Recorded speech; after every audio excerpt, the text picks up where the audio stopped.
Warning: some contents may be disturbing. Viewer discretion is advised.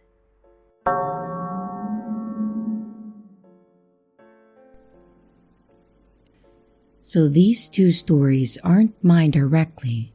They're actually stories that I've been told by my dad from his 20-some-odd years serving as a police officer in South Michigan. Working for the force that long will absolutely net you a number of stories, but I recall two of them specifically that bothered him, and strangely, both of them were on the roads. Actually, thinking back, a lot of the stories he had to tell were about drivers or car accidents. It makes sense though.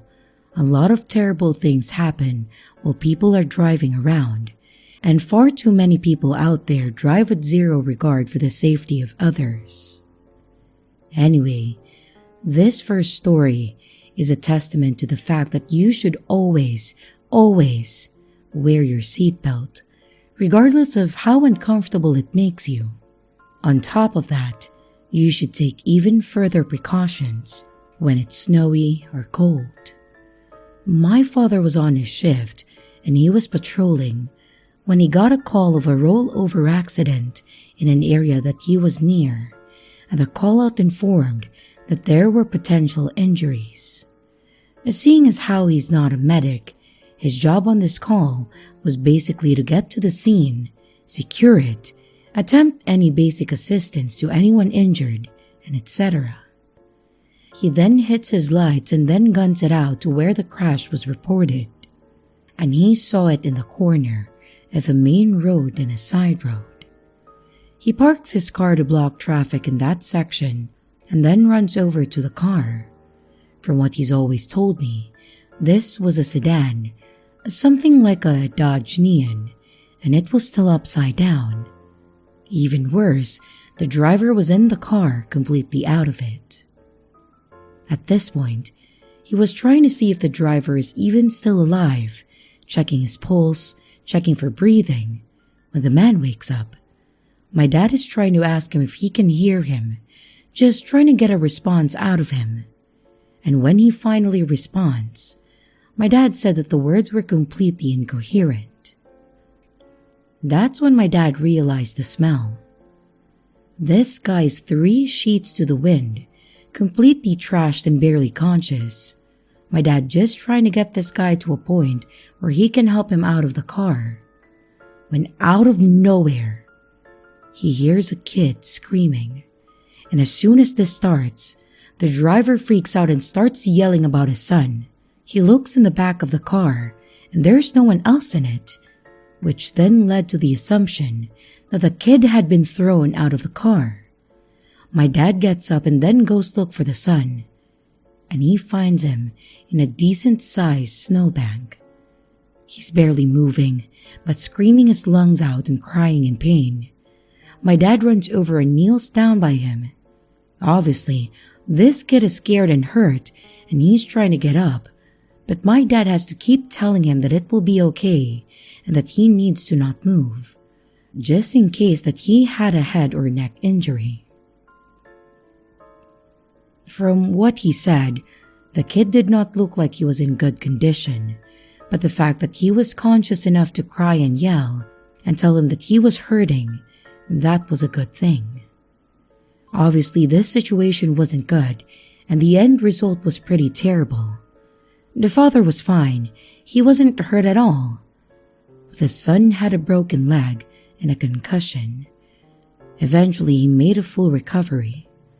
Well, that was the good part of it, but the bad part was that the father, as stated, was completely trashed at around 4 in the afternoon, and he was driving with his son in the front seat without a seatbelt, and the roads were not in a good condition at that time, hence the snowbank mentioned. My dad never figured out how the guy ended up rolling the car, but when he did, the son had apparently gone out the window, and thankfully, the car didn't roll on top of him. This was a pretty awful situation that ended up with a decent ending. The father was obviously charged, and the kid was removed from his custody. But this could have gone much, much worse. This second story though, this doesn't have a happy ending, and if you are sensitive to grim or gruesome stories, I don't recommend listening to it. I'll keep the details low. That way, it doesn't become too much for those of you that read it.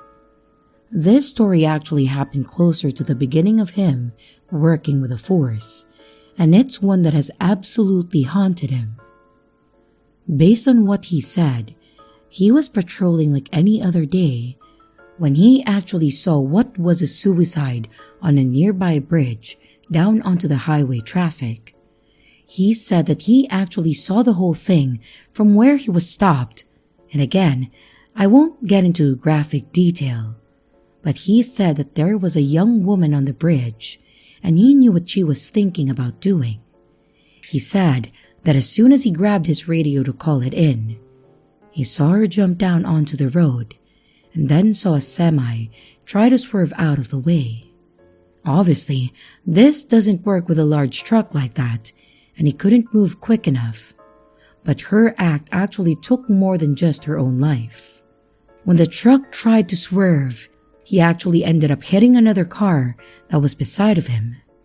My dad said that the damage to that second car was an indication that there was zero chance that the driver could have made it out of the accident alive.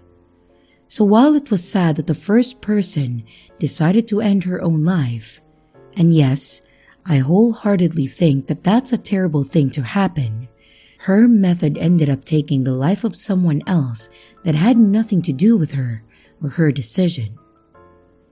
In the end, my dad said that the truck driver was traumatized.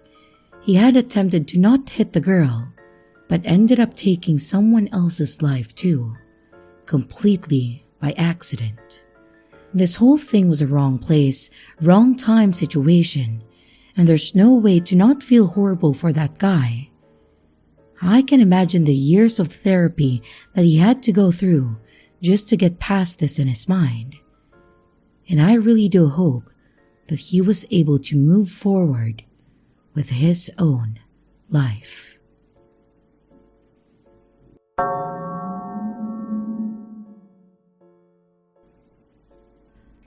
My uncle was an officer on a narcotics team that was tasked basically with finding who was selling the hard drugs in his town and then building a case against them so that they could set up stings and take them down. He was pretty good at it, and he had taken some decent-sized dealers off the streets. A lot of his cases were based on anonymous tips with names doing deals in X, Y, or Z areas. They would then tail the person, and once they were satisfied that they had someone that they could get, they would typically set up a sting. They would record a sale and then go for the bust pretty much immediately after. Most of the time, this went perfectly. They would get the sale on the video and would have the probable cause to arrest the dealers immediately. And then more often than not, it would be a quick and easy arrest in a straightforward case. This case was actually one of my uncle's last for reasons that will be obvious later, and this one was actually pretty serious for his unit and for his station. He was assigned to tail a fellow officer that was accused of dealing, and he had to take the case very delicately as he needed to prove that this guy was guilty and not let him know that he was being investigated. My uncle said that they followed him for a while, and while it was certainly a struggle, they did get a hold of evidence that he was potentially dealing. The problem was that since this guy was a cop, he wasn't willing to just deal with anyone. From what they had gathered, he had specific people that he would work with, and they didn't really have the ability to get a deal on tape or anything. My uncle told me that they tailed him for a very long time, and they finally decided to arrest him. He determined that he would do so in a secluded area and would do anything he could to not make it a big scene. Of course, being an officer, there's a whole honor thing, and he decided that he would offer the guy a chance to come clean and willingly go in. My uncle said that he followed the guy until at one point he went into one of the locker room areas. He decided that that would be the point where he would confront him. He mentioned that he went in and he started to converse casually until the room was cleared out. Then he basically confronted the guy and said, "Look, we have a case against you. We have all the evidence we need, and it would be best that you just turn yourself in without causing a fuss."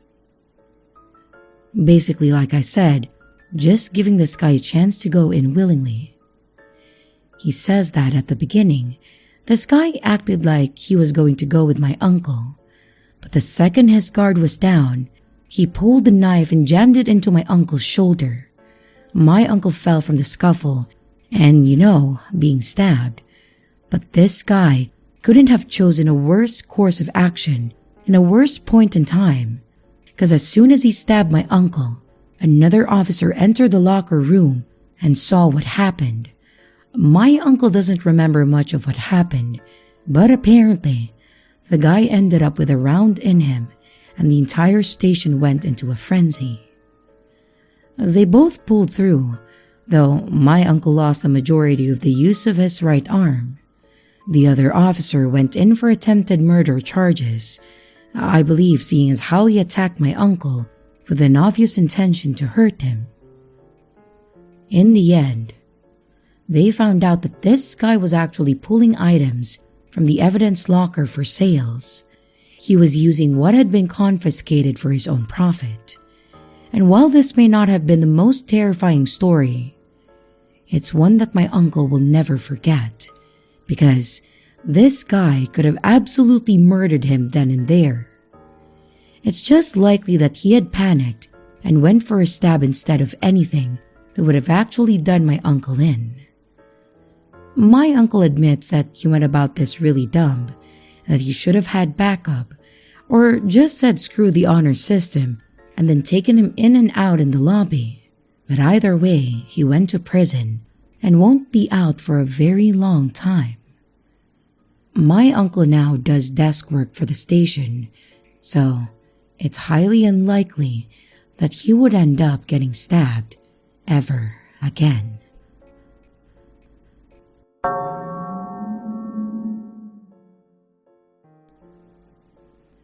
I'm a paramedic, and I have been one for what feels like forever, though it's only been about 4 or 5 years. I just want to say that being a paramedic will absolutely tear you apart mentally and will age you faster than almost any other career path. Is it fulfilling? Absolutely. I love helping people, but there are also points in time where you are expected to help and there's literally nothing that you can do. Those are the ones that get to you the worst. In my time riding in the back of an ambulance, I've seen some really messed up stuff. I've seen a lot of death, a lot of blood, and genuinely, a lot of chaos and pain. And as much as I hate it, it really does make it worth it when you are able to save even just one person from a terrible situation. This story here is one of the stories that absolutely had a lasting impression on me, and is more of a sad story than a scary one, but it fits into the Paramedic Horror Stories theme, but just in a different form of horror. So this story happened in my second year of being a paramedic, which would have been around 2016, maybe early 2017. I was already in the middle of my shift, so I was already in the swing of things, and it was a slow night, which is really a good thing when you do my line of work. We were on standby, just kind of waiting for a call, when we finally get one over the radio. Dispatch pings us and tells us that there's a high priority call a couple of miles down the way from where we were. They tell us that the caller sounds like they're young and that they informed the emergency line that their mom was on the floor and wasn't responding to them. This isn't the kind of call that you want to get, but it really happens. Sometimes, parents work themselves into such a heavy fatigue that they legitimately pass out. There are also 100 other conditions that leads to unconsciousness, blood pressure issues, diabetes, anemia, and so much more. So, while this kind of call starts off with the worst case scenario in my mind, you have to keep your hopes up and keep all possibilities in mind. Within a couple of minutes, we were on the road with the lights and sirens going. We're driving as fast as we safely can and trying to get past the cars that seem to not want to move for us. Which, if I may drop an aside here, if you see an ambulance on the road with their lights and sirens going, get the hell out of the way. You not moving could literally be what causes someone's death. So stop with whatever it is that's in your head that makes you think that you don't have to move over. And just move. I know, most people are good about this, but it pisses me off when I see people that seriously think that they are more important than a damn ambulance. Anyway, we were on the road for this critical call, and getting there as quickly as we possibly can. The GPS gets us to the house, and it's a one-floor ranch-style house in a decent neighborhood. There isn't a car in the driveway, and the front door is closed. We park out front, and I grab the defibrillator kit just in case, and then we make a quick jog toward the front door and knock. After a few seconds, a little girl that couldn't have been any older than 5 or 6 years old answers the door. Her face is a bright red, and she's very obviously been bawling her eyes out. And as soon as I saw her, I got hit with a super deep palpitation. Thankfully, my partner was a veteran and had been doing this way longer than I had, so he had a better head on his shoulders when it came to these situations. He leaned down to her and said, "Hi there, we're here because someone called saying that their mom wasn't feeling well. Was that you?" The little girl nodded her head and said that her mother was in the kitchen. She opened the door further and then let us in. She then led us through the living room and then into the kitchen. And as soon as I saw the mother, I knew that this was going to be a worst case scenario. The stove was on with whatever it was that she was making, and it was starting to smoke, and she was face down on the floor with her eyes rolled back. My partner told me to take the little girl into the living room and that he would call in for backup so that we could secure the scene and get the situation figured out. Basically, since it was just the two of us, I had to keep the child occupied while he attempted to resuscitate if he could. Though we both knew that it wasn't going to happen. At this point, I'm in the living room and I'm trying to keep this little girl that is in the state of panic because she has no idea what's going on from completely losing it. The first thing she asked me is if her mom is going to be alright, and I kind of just sat there for a moment before telling her that we were going to do everything that we could to help her. It absolutely killed me to lie to her like that. I tried to pull the subject away from the situation a little bit, and I asked her for her name. She told me that her name was Chloe, and that she was about to be 6 years old next week. I tried to ask if she could remember what happened, and she told me that her mom was making dinner, and then she said that she didn't feel good, and then she was lying on the floor. When she tried to wake her up, she wasn't responding, so she called 911 on the phone.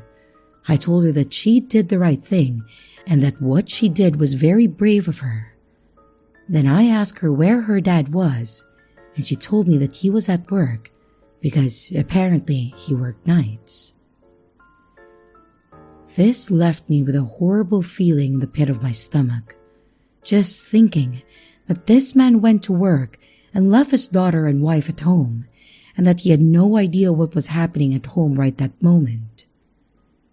When the secondary paramedics and the police unit showed up to the house, I took Chloe outside with one of the officers, and they asked the neighbors if they had any contact information for the father.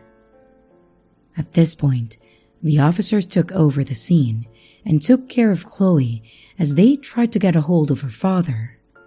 I told her that she did a great job, and I pretty much had to let it go at that point. I went with my partner and the secondaries with her mother to the hospital, but she was pronounced dead on arrival. In the end, the situation was heartbreaking. The father was notified, and he showed up at home with a look of absolute disbelief on his face, and I really don't blame him.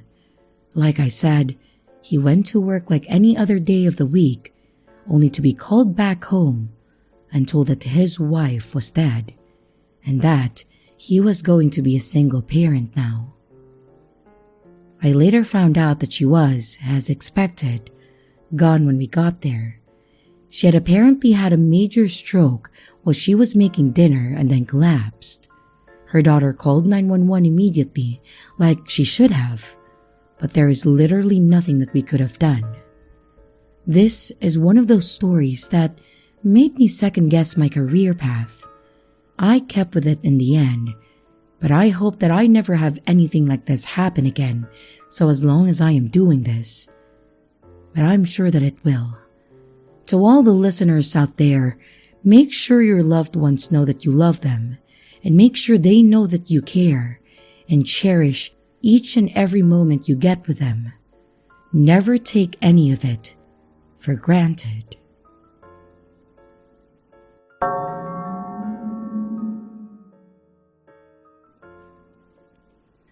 This story happened what feels like a really long time ago. I was still new into my job as a paramedic, and I had yet to be beaten down by the stresses that come along with it. Honestly, it's a great job, but it will wear you down. Working for 12-hour shifts at some point, running around, getting consistent blasts of adrenaline because of the calls. It will age you so much quicker than the other jobs. I cannot tell you how many days off I slept through because I was completely and totally exhausted from my shifts. Honestly, it's enough to destroy your personal relationships, which is where we can segue into the context for the story. Back when I was a rookie paramedic, I was dating a rookie police officer named Laura.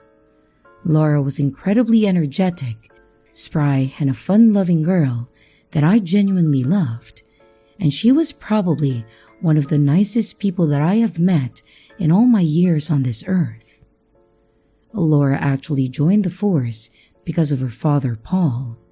He was a sergeant in the same department, and he had been on the force for quite a while now. I don't really remember how long, but he was pretty well known and well respected throughout our small town. I actually knew Paul from when I was a medic prior to dating Laura. So when I met her and then we started dating, it was actually quite the surprise for me when I found out that they were related. Regardless, he knew that I had a good head on my shoulders, a steady job, so he was okay with us being together.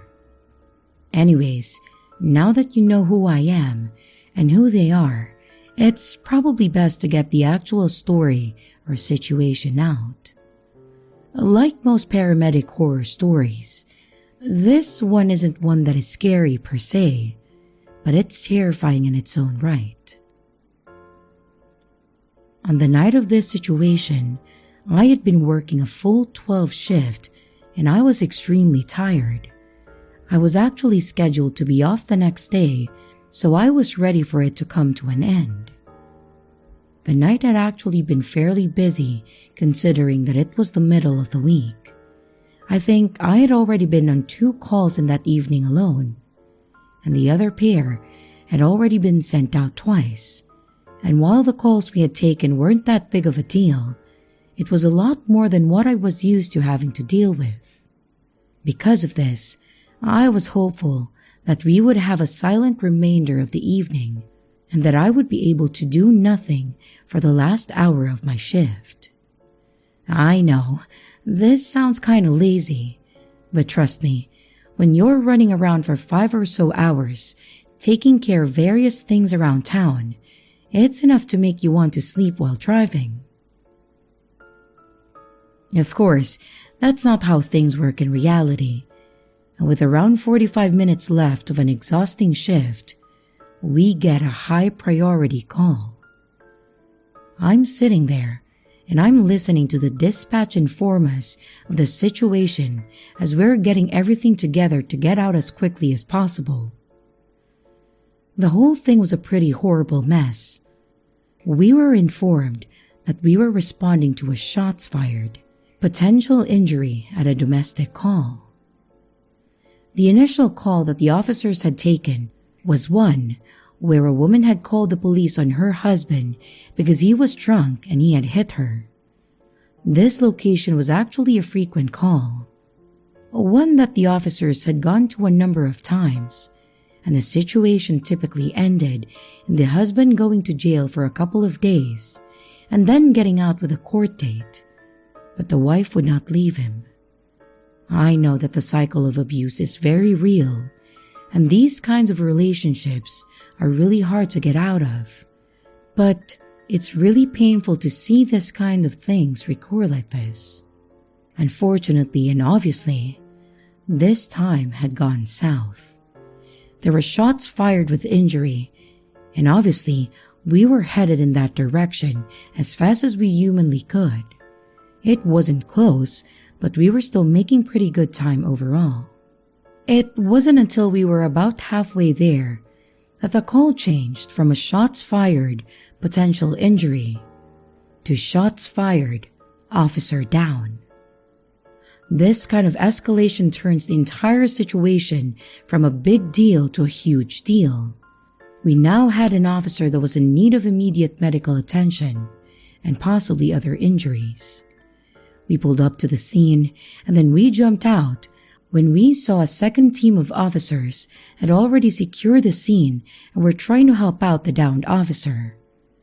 And while I anticipated this to be a terrible situation, I could feel my heart stopping when I saw Paul on the ground in a pool of blood. I ran over to him and I started to do everything that I could to stop the bleeding, but I knew immediately that there was nothing that I could do.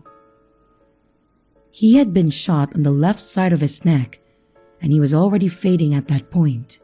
I remember grabbing his hand and kneeling down and telling the officer to hold pressure. And the look in his eyes when he saw me is something that will stick with me until the day that I die. It was almost like a glimmer of hope. He knew me, so I think part of him had become relaxed when he saw me approaching. Either he had started to think that he was going to be okay, or he knew that he was a goner, and at that point, he didn't feel alone. Like I said, I tried to keep him there, and we tried to get him into the ambulance while maintaining, but he passed while we were heading to the hospital. Apparently, the call had gone bad within the first few minutes of Paul showing up. The husband was, as the wife said, drunk and pissed off at the world. And when Paul showed up, he expected the whole thing to go as it had gone in the past. The husband would fight for a bit, but would eventually end up in cuffs and in a cell for a day or two. What he didn't expect was that the husband was going to be completely off it and shoot his wife dead while Paul was knocking on the door. And from what I was told, this guy murdered his wife, and then when he saw Paul, he shot him from the window, and then turned the gun on himself. Talking to Laura was nearly impossible after this whole thing, because there was nothing I could do, and I had to just watch him die I tried to talk to her about it and tell her that he wasn't in pain, and I tried to tell her that he was definitely at peace when it happened. But it really didn't do much. I don't blame her for not wanting to hear all of the standard statements. Laura and I split up pretty soon after. We kind of just grew distant, and I think that she didn't want to be around me anymore after this whole thing happened. Again, I don't blame her. She also quit the force within the month. I actually have no idea what happened to her after this. But I am sure that she took a lot of time to actually get in a good place mentally.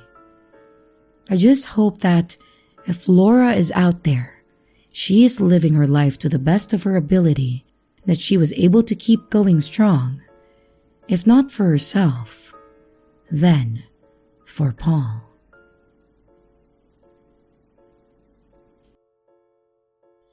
And here's the riddle for this video.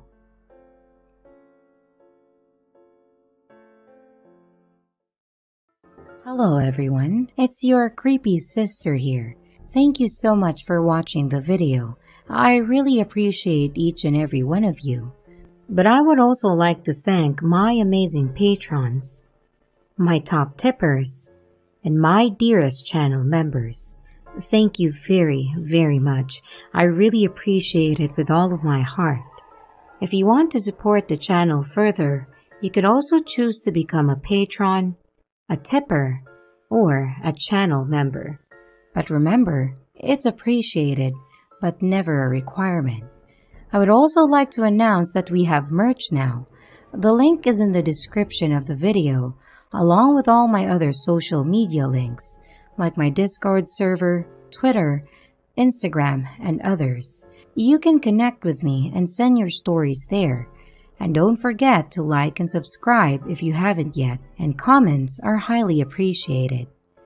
And remember, your fear feeds me.